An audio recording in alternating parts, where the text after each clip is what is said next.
Is CRT merely about teaching history? Again, another claim often made is that to the extent that CRT has any influence in schools and other contexts outside the university, it is concerned merely with teaching about the history of racism. When people uninformed about CRT hear this, they are likely to think that what it involves is teaching about slavery in the American South, Jim Crow laws, the Ku Klux Klan, and so on. But that is far from the truth. These are examples of what Delgado and Stefanczyk label outright racism, and as they emphasize, this is to be sharply distinguished from the far more subtle white privilege that CRT claims to identify and seeks to extirpate.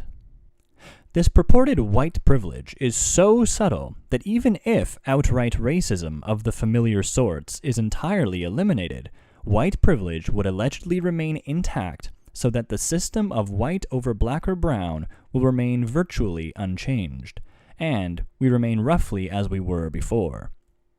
This unnoticed racism is nevertheless claimed to be ordinary, not aberrational, the usual way society does business, and indeed is pervasive, systemic, and deeply ingrained to such an extent that no white member of society seems quite so innocent.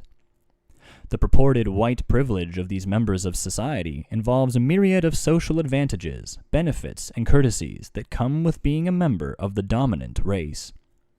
The hostility of whites against non-whites is claimed to manifest itself in implicit bias or negative attitudes that are so elusive that whites are unconscious of harboring them, and in microaggressions or racist acts so subtle that whites are unaware they are committing them.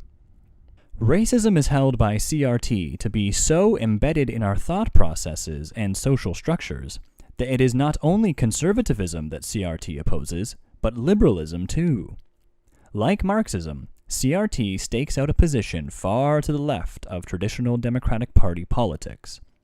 In place of liberalism's commitment to color blindness and neutral principles of constitutional law, CRT writers advocate aggressive, color-conscious efforts to change the way things are. CRT calls for programs that assure equality of results, even if this conflicts with liberalism's emphasis on the moral and legal rights of the individual. One CRT proposal, reports Delgado and Stefanczyk, would be to have admissions officers discount or penalize the scores of candidates of a white suburban background because of their white privilege.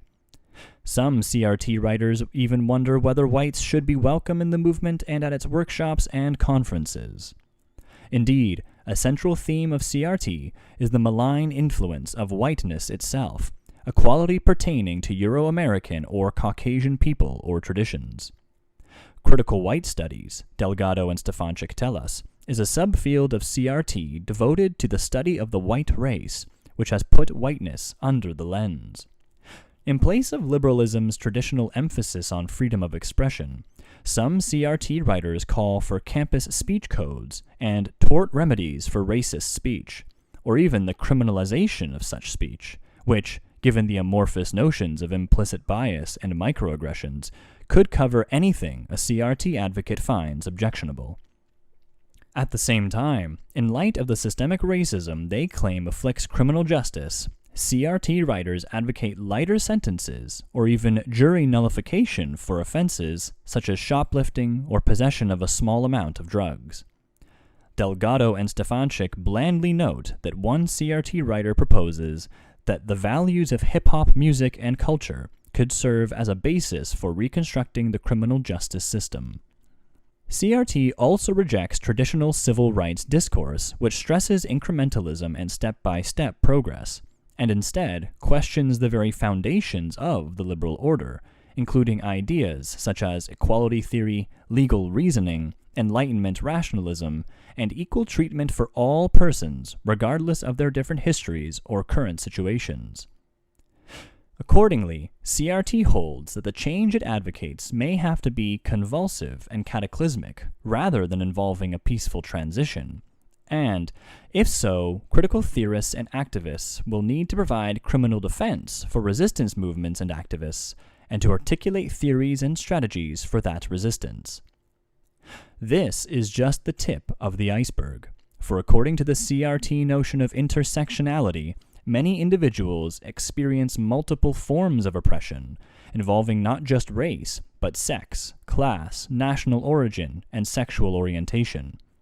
Hence, the CRT analysis of and remedies for systemic racism must be applied to an analysis of and extirpation of these other alleged forms of oppression as well. Here I have been quoting from just a single representative text for purposes of illustration.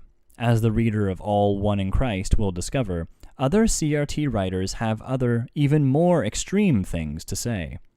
Whatever one thinks of these ideas, they give the lie to the claim that CRT is merely about teaching the history of racism. It is about promoting a sweeping, revolutionary social and political ideology that even many liberals and Democratic voters would find disturbing if they knew about it.